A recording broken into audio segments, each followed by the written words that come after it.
Langit mendung menggantung rendah di atas jalan berkelok antara Jogja dan Kebumen malam itu.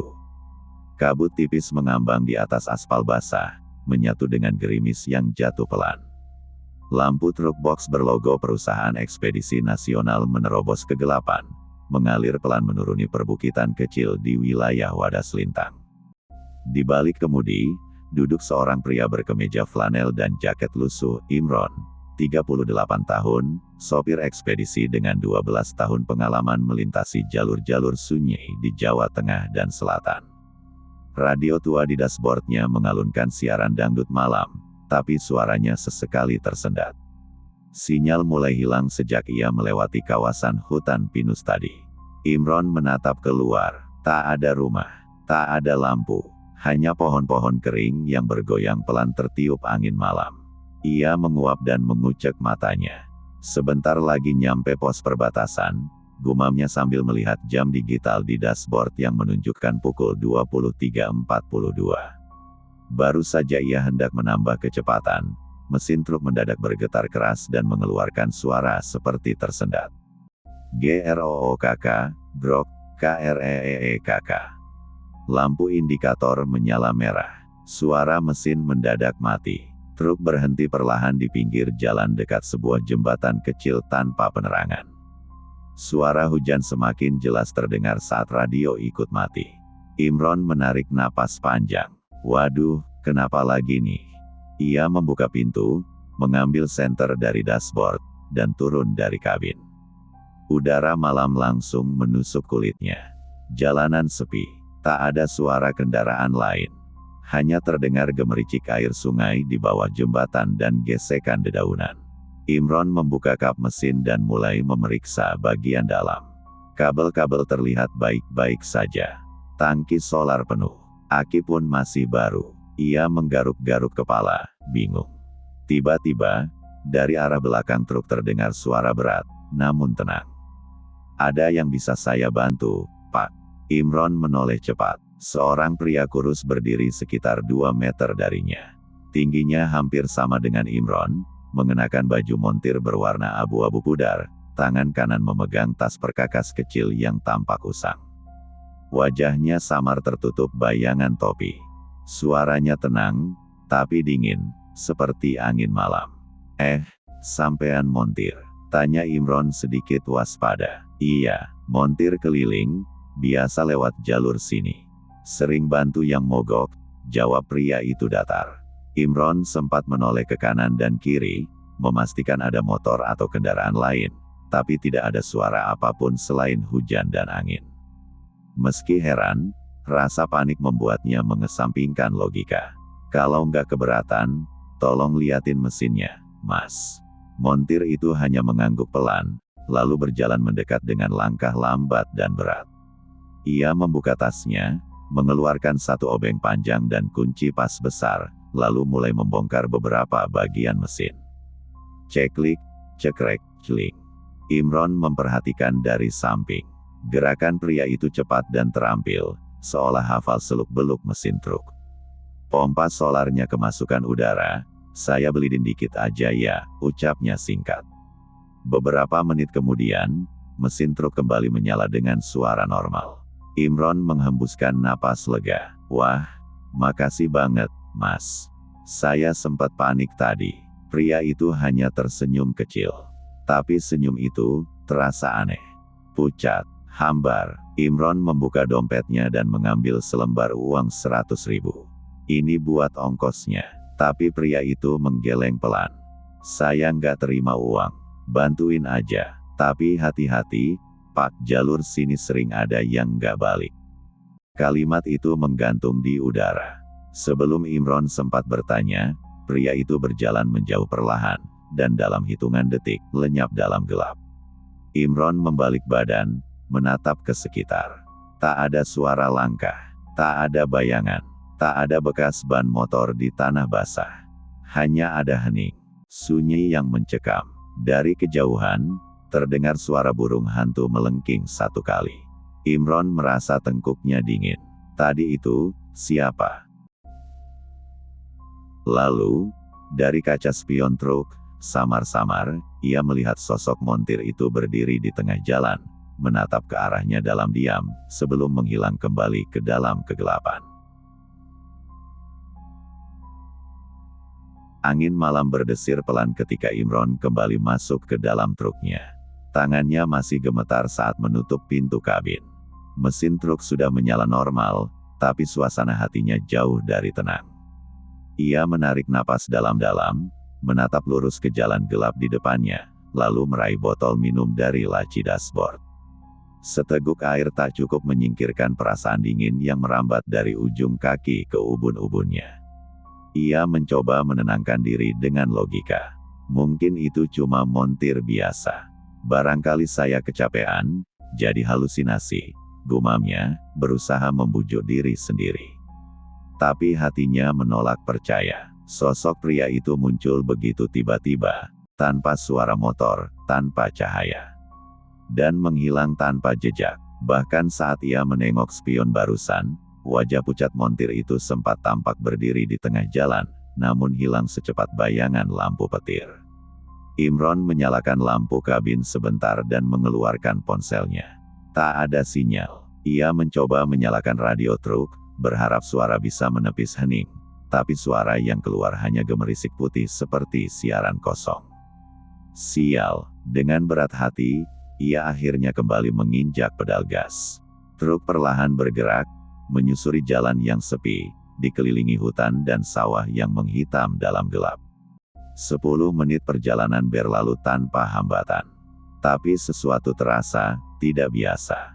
Di luar kaca depan, Imron memperhatikan jalan yang ia lewati. Ia merasa seperti berputar-putar di tempat yang sama. Setiap 2 atau 3 kilometer, ia kembali melihat pohon besar dengan cabang melengkung seperti tangan manusia, dan papan jalan tua berkarat bertuliskan, "Hati-hati, tikungan rawan kecelakaan." Loh, bukannya tadi udah lewat sini? Pikirnya. Ia mulai resah. Tangannya mencengkeram setir lebih erat. Jantungnya berdetak lebih cepat dari biasanya. Dan saat ia melintasi jembatan kecil yang tadi jadi tempat truknya mogok. Brak. Suara keras menghantam atap truk. Seperti benda berat yang jatuh dari atas pohon ke kabin. Imron terlonjak. Ia menghentikan kendaraan, mengambil senter dan turun dengan cepat. Tapi saat ia menyinari bagian atas kabin, tidak ada apa-apa.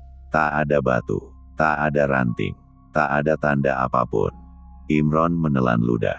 Tiba-tiba, dari dalam truk, suara radio yang tadi mati menyala sendiri, memutar siaran tua, sebuah wawancara berita dari tahun 2011. Diketahui korban bernama Darian, seorang montir keliling, tewas tertabrak bus saat sedang memperbaiki mobil kliennya di pinggir jalan ini, tepat di tanjakan jalur Kebumen. Imron terpaku, nafasnya memburu. Ia masuk kembali ke dalam truk, mematikan radio dengan kasar. "Darian," bisiknya lirih. Nama itu sama seperti pria yang barusan membantunya. Sekujur tubuhnya menggigil, tapi ia memaksakan diri melaju. Tak ingin berhenti lagi. 5 menit kemudian, samar-samar di kejauhan, terlihat warung kecil dengan lampu temaram menyala di sisi kiri jalan. Seperti oase di tengah sunyi. Imron langsung mengarahkan truknya ke sana. Ia butuh tempat untuk menenangkan diri. Dan jawaban atas apa yang sebenarnya terjadi malam itu. Truk ekspedisi milik Imron akhirnya berhenti di depan warung kecil yang berdiri rapuh di pinggir jalan. Lampu neon temaram menggantung di bawah atap seng yang mulai berkarat. Di balik meja kayu, seorang lelaki tua berjenggot tipis duduk sambil menyeruput kopi hitam dari gelas belimbing. Imron turun dan mendekat, berusaha tetap tenang meski hatinya masih diliputi rasa tak menentu. "Assalamualaikum, Pak." "Waalaikumsalam. Silakan, Mas. Mau ngopi? Masih anget ini," sahut si bapak ramah, menggeser kursi plastik di depannya. Imron duduk dan mengangguk. "Saya tadi sempat mogok di tanjakan belakang. Untung ada montir lewat, bantuin." "Tanjakan jembatan tua?" tanya bapak itu sambil menuang kopi ke cangkir kedua. "Iya, betul. Di situ. Gelap banget. Tapi montirnya jago juga, cepat bener-benerinnya. Namanya katanya, Darian. Tangan si bapak tiba-tiba berhenti menuang. Raut wajahnya berubah. Matanya menatap kosong ke arah jalanan gelap di depan warung. Mas tadi bilang, siapa? Darian, montir keliling. Kurus, pakai baju abu-abu pudar, bawa tas perkakas tua. Lelaki tua itu diam sejenak. Lalu, dengan suara lebih pelan, ia berkata, Mas, Darian itu udah meninggal lebih dari 10 tahun yang lalu. Imron tertegun. Ia mencoba tersenyum, mengira si bapak hanya bergurau. Tapi wajah lelaki itu tetap serius. Dulu, Darian memang montir keliling. Baik orangnya, sering bantu pengendara yang mogok di jalur selatan sini. Tapi nasibnya tragis. Suatu malam, ia bantu mobil orang mogok, tepat di tikungan yang Mas bilang tadi. Pas lagi ngolong di bawah mobil, dari arah berlawanan, ada bas ngebut. Darian kejungkal, tubuhnya remuk, meninggal di tempat. Suasana mendadak sunyi. Bahkan suara jangkrik terasa seperti menjauh. Imron menelan ludah. Suara siaran radio yang tadi muncul di truknya kembali terngiang di kepala. Korban bernama Darian, seorang montir keliling, tewas tertabrak bas. Tapi, dia tadi benar-benar bantu saya, Pak. Saya lihat dia. Saya dengar dia bicara. Bahkan truk saya nyala lagi karena dia. Si bapak mengangguk pelan, seperti sudah sering mendengar cerita serupa. Bukan Mas saja yang pernah dibantu. Banyak sopir yang cerita hal sama. Truk mogok, mesin mati total, lalu datang sosok montir diam-diam. Selalu bilang namanya Darian. Selalu muncul di tempat yang sama. Imron bergidik. Cangkir kopinya berguncang kecil di tangannya. Kalau begitu, dia arwah penasaran. Entahlah, ujar si bapak sambil menatap ke arah jalan. Tapi kalau arwah lain mungkin bikin celaka, Darian tidak. Dia cuma belum pergi. Masih merasa tugasnya belum selesai. Dia bantu orang, lalu menghilang begitu saja. Hening menyelimuti mereka. Hanya suara angin malam yang bertiup pelan di sela-sela pohon. Imron memandangi kopi hitam di depannya. Rasa takut masih ada, tapi kini bercampur iba dan kagum. Saya nggak sempat bilang terima kasih. Si bapak tersenyum tipis.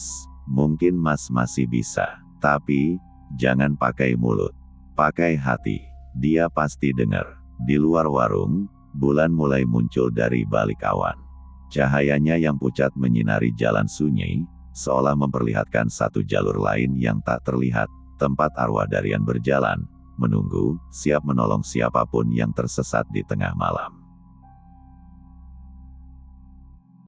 Setelah duduk cukup lama di warung kecil itu dan mendengar cerita lengkap tentang Darian, Imron pamit untuk melanjutkan perjalanan. Lelaki tua pemilik warung memberinya satu hal terakhir sebelum pergi, seikat kecil bunga melati kering yang dibungkus kain putih. Simpan di dashboard, Mas. Nggak buat jimat, cuma buat penanda bahwa Mas pernah ditolong sama yang baik.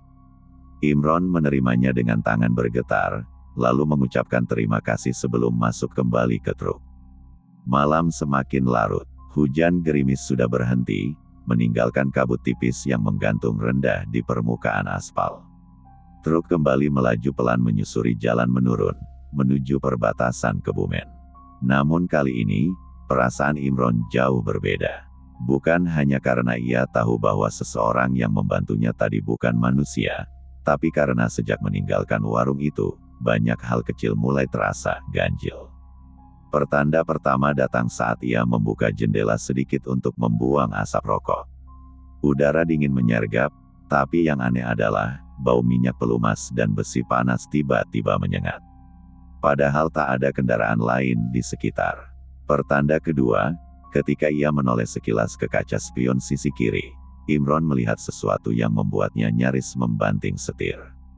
Seseorang sedang duduk di bak belakang truk. Sosok samar dengan baju montir abu-abu. Tak bergerak, hanya duduk diam, menunduk seperti menunggu sesuatu. Imron memalingkan pandangannya, mencoba menenangkan diri. Itu cuma halusinasi. Aku capek. Aku lelah. Itu hanya sisa pikiran, katanya berulang-ulang. Tapi saat ia kembali menatap spion, sosok itu masih ada. Imron buru-buru meraih tas kecil di sampingnya dan meletakkan bungkus melati dari si bapak warung ke atas dashboard, tepat di bawah kaca depan. Perlahan, udara di dalam kabin terasa lebih hangat. Sesaat kemudian, ketika ia menoleh ke spion lagi, sosok itu sudah hilang. Lalu datang pertanda ketiga. Ketika ia hendak menyalakan radio lagi untuk mendengarkan musik agar suasana hati sedikit teralihkan, frekuensi yang muncul bukan lagu, melainkan suara mendengung dalam ritme yang aneh. Semakin lama, suara itu membentuk bisikan, samar dan berat. Masih banyak yang perlu aku bantu. Jantung Imron berdegup kencang. Ia segera mematikan radio dan menggigit bibir bawahnya, mencoba tetap fokus ke jalan. Darian, kamu masih di sini, katanya pelan, seolah bicara pada angin. Tak ada jawaban, tapi lampu kabin menyala sendiri selama 2 detik, lalu mati kembali. Tanda halus yang membuat Imron tahu, ya, Darian masih bersamanya. Beberapa menit kemudian, cahaya-cahaya permukiman mulai terlihat dari kejauhan. Lampu jalan kembali hidup, suara jangkrik kembali terdengar, sinyal ponsel kembali muncul. Udara dingin mulai menghangat. Imron menghela napas lega. Tapi di dalam hatinya, ada satu hal yang mulai tumbuh, bukan hanya rasa takut, tapi rasa hormat. Sosok Darian memang tak lagi hidup, tapi keinginannya untuk menolong tetap kuat. Bahkan sampai menembus batas antara dunia dan akhirat. Dan malam itu, Imron sadar, ia bukan sekadar ditolong oleh makhluk gaib. Ia diselamatkan oleh seseorang yang masih ingin berguna bagi orang lain, bahkan setelah kematian. Setelah menempuh perjalanan beberapa jam dengan hati-hati dan perasaan campur aduk, Imron akhirnya tiba di gudang ekspedisi Cilacap menjelang pukul 2.45 dini hari.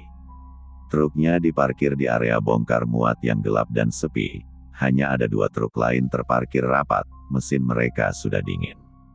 Setelah menurunkan beberapa paket prioritas bersama penjaga malam, Imron menuju warung kecil langganan sopir yang biasa buka sampai subuh.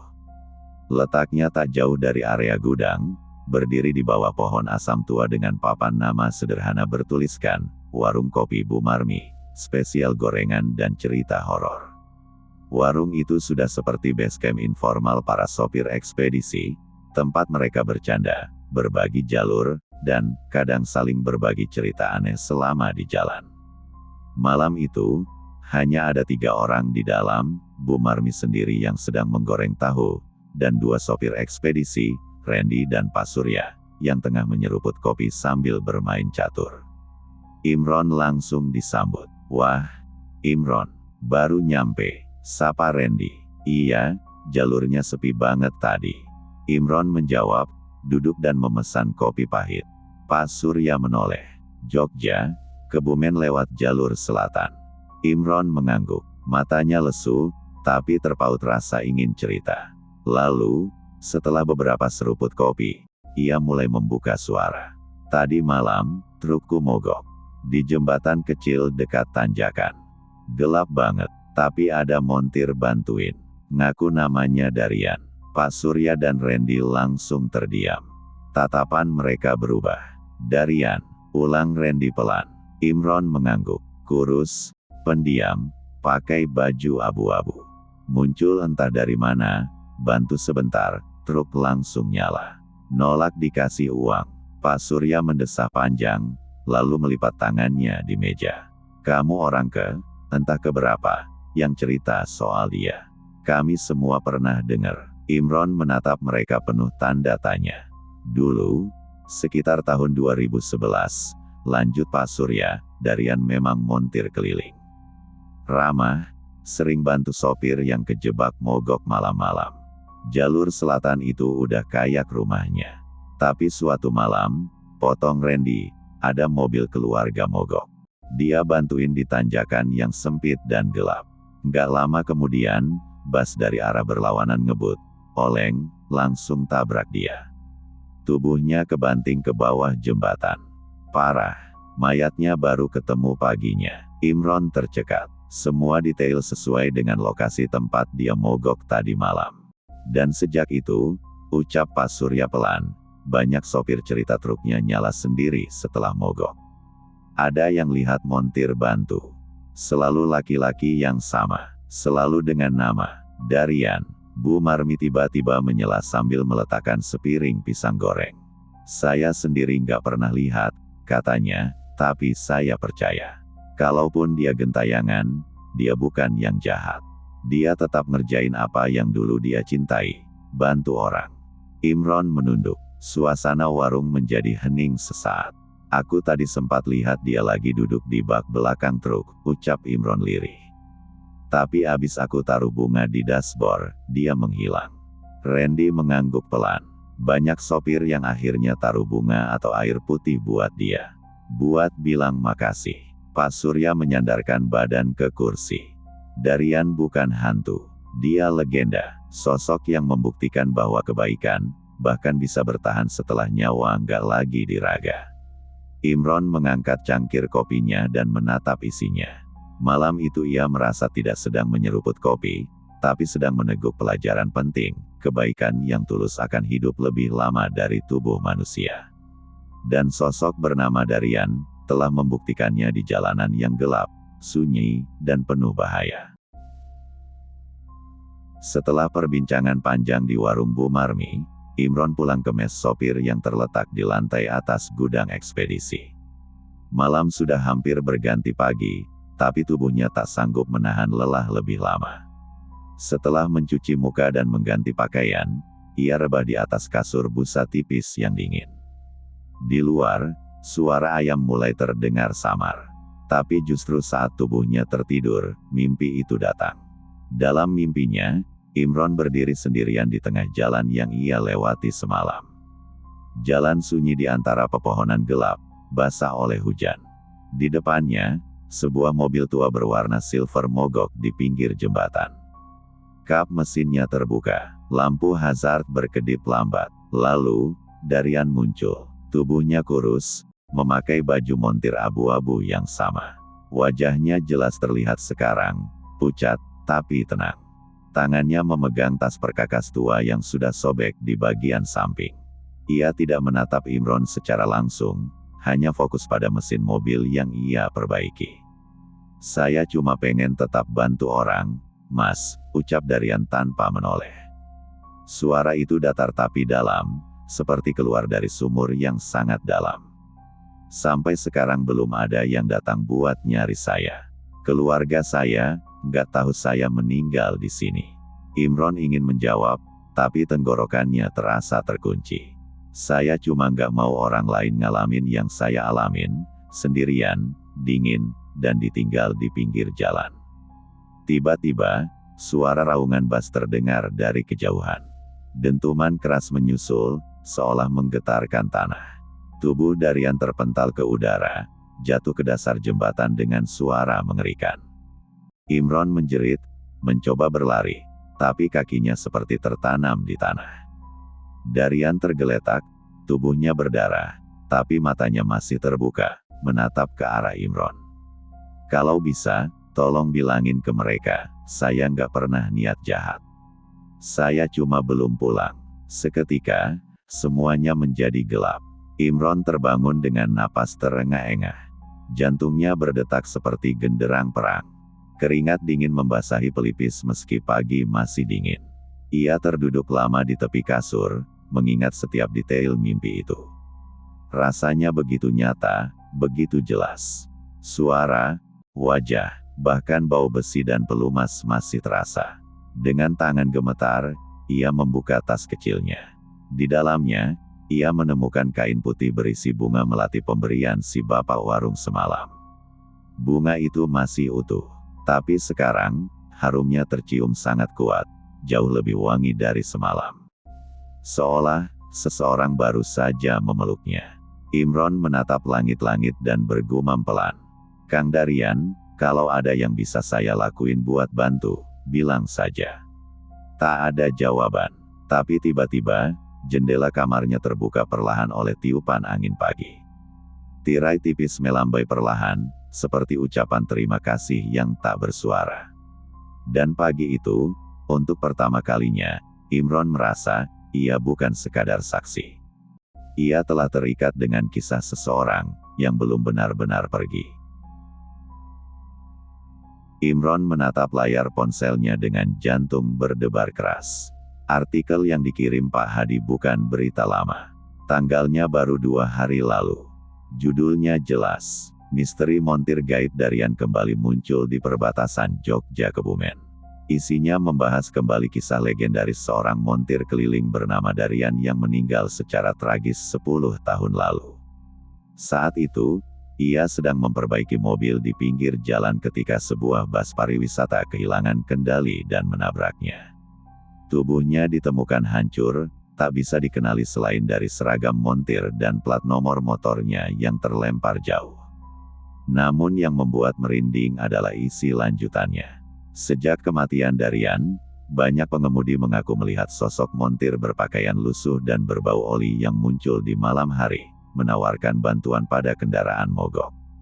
Tapi, tak ada jejak nyata setelahnya. Montir itu tak pernah meninggalkan kartu nama, dan bahkan baut yang terpasang olehnya sering ditemukan menghilang esok harinya, seolah tak pernah disentuh manusia. Imron menelan ludah. Tangannya bergetar saat ia menyadari, kartu nama Darian yang sempat ia pegang semalam telah hilang dari dashboard truk. Tak tinggal diam, Imron segera menghubungi Pak Hadi. Suara di seberang terdengar cemas, tapi juga penasaran. "Imron, kamu harus ke bengkel tempat almarhum Darian dulu kerja. Itu di daerah Gombong. Aku punya kenalan di sana, namanya Pak Surono.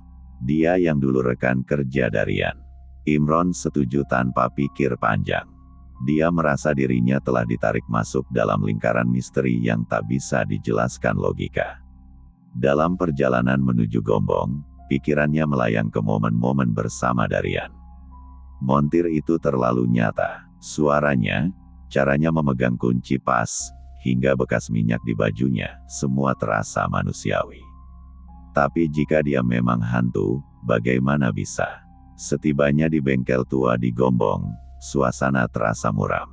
Udara terasa berat, dan bangunan bengkel sudah tampak usang, seperti lama tak aktif digunakan. Pak Surono menyambut dengan wajah serius. Ia mengangguk pelan saat Imron menceritakan semuanya. "Aku sudah dengar cerita ini beberapa kali," katanya sambil duduk di bangku besi berdebu. "Dan entah kenapa, hampir semua yang pernah ditolong Darian selamat dari bahaya lebih besar." Imron mengernyit. "Maksudnya?" Pak Surono lalu mengeluarkan sebuah map berisi laporan-laporan kecelakaan kendaraan yang terjadi di jalur perbatasan Jogja Kebumen. Ia menunjuk beberapa laporan yang memiliki kesamaan. Pengemudi sempat melihat sosok pria tua, atau diberi peringatan oleh montir keliling, dan akhirnya menghindari kecelakaan maut. Darian dulu orang baik, Ron. Dia bantu siapa saja, bahkan tengah malam pun dia datang kalau ada yang butuh. Dia meninggal karena menolong. Jadi jangan heran kalau rohnya masih mengembara, menolong mereka yang bernasib sama." Imron memejamkan mata, entah perasaan takut atau haru yang mendominasi. Tapi yang jelas, satu hal kini pasti, ia tak akan melupakan nama Darian. Malam itu, saat kembali ke truknya yang diparkir di halaman bengkel, Imron melihat sesuatu yang membuat tubuhnya kaku. Di dashboard, yang pagi tadi kosong, kini tergeletak sebuah kunci pas tua dengan ukiran nama. D-A-R-I-A-N. Tubuh Imron bergetar, tapi bukan karena takut, melainkan karena rasa terima kasih yang mendalam. Imron berdiri kaku di tengah jalan, tubuhnya gemetar bukan hanya karena hawa dingin malam itu, tapi karena kenyataan bahwa dirinya benar-benar berinteraksi dengan makhluk dari dunia lain. Sosok Darian, yang beberapa saat lalu membantunya memperbaiki truk, kini berdiri membelakanginya. Tubuhnya sedikit transparan, dan matanya memancarkan cahaya redup kekuningan. "Imron," suara itu terdengar dalam bisikan, tetapi juga terasa menggema di dalam kepalanya. Kenapa kamu bantu aku?" tanya Imron lirih. Sosok Darian menunduk sejenak, seolah sedang menahan sesuatu yang berat. Karena aku masih terikat di jalan ini. Masih berharap bisa menyelamatkan orang-orang seperti aku dulu, sebelum aku mati tanpa sempat pulang. Imron tercekat. Aku dulu montir keliling. Dapat panggilan malam-malam dari seseorang yang truknya mogok, di jalur sepi seperti ini. Tapi sebelum aku sempat selesai, bus melaju terlalu cepat. Gelap, dan aku tak pernah pulang. Darian perlahan mendekat, lalu menunjuk ke arah hutan kecil di pinggir jalan. Di sanalah jasadku dulu ditemukan, 2 hari setelah kejadian. Orang-orang sering melihatku di sini, tapi tak banyak yang bertahan cukup lama untuk bicara. Tiba-tiba, suara deru angin malam berdesir lewat dedaunan, membawa serta aroma anyir tanah basah dan oli. Imron memejamkan mata. Kepalanya terasa berat, tapi ia tahu, ini bukan mimpi. Kenapa aku? Tanyanya akhirnya. Darian menatapnya penuh arti. Karena kamu berhenti. Kamu tidak panik. Kamu tidak lari. Dan karena kamu mengucapkan terima kasih, Imron. Air mata mengalir di sudut mata Imron. Suara dari dunia lain itu tak lagi menyeramkan. Justru membuat dadanya sesak oleh rasa haru yang entah datang dari mana. Aku akan membantu 1 kali lagi, kata Darian sambil mengangkat tangannya, lalu menempelkan telapak ke dashboard truk. Seketika, mesin menyala sendiri, stabil dan halus seperti baru diservis dari bengkel resmi. Tapi setelah ini, aku tak bisa menolong siapapun lagi. Seketika kabut tebal menyelimuti jalan. Cahaya lampu truk mulai berpendar aneh. Saat Imron memalingkan wajah ke arah Darian, sosok itu telah menghilang. Hanya suara samar yang terdengar. Jalan terus, Imron.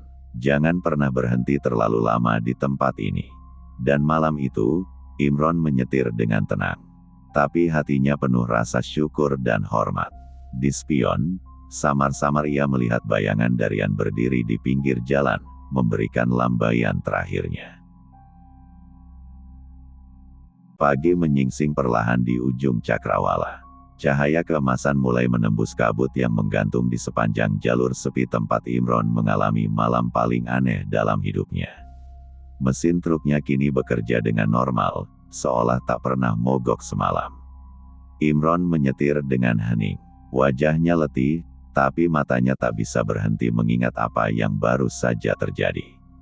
Suara Darian, sentuhan dingin tangannya, dan fakta bahwa ia sudah meninggal bertahun-tahun lalu.